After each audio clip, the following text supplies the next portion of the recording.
Ayah Askara Harsono laporkan Nindi Ayunda ke polisi. Singgung soal postingan yang mencemarkan nama baik. Ayah Askara Parasadi Harsono, Dedi Harsono melaporkan Nindi Ayunda ke Polres Jakarta Selatan. Didampingi kuasa hukum, Fahmi Bahmid, Dedi mendatangi Polres Jaksel untuk memberikan keterangan atas laporannya, Sabtu, tanggal 10 Juli tahun 2021.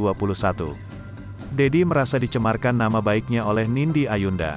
Dia sebagai orang tua merasa difitnah, dicemarkan nama baiknya oleh seseorang berinisial N, tutur Fahmi Bahmid dikutip dari YouTube KHINFOTAINMENT, Sabtu tanggal 10 Juli tahun 2021.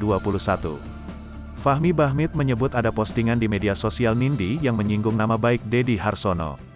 Namanya sudah kami sampaikan semua ke penyidik, identitasnya juga sudah diserahkan.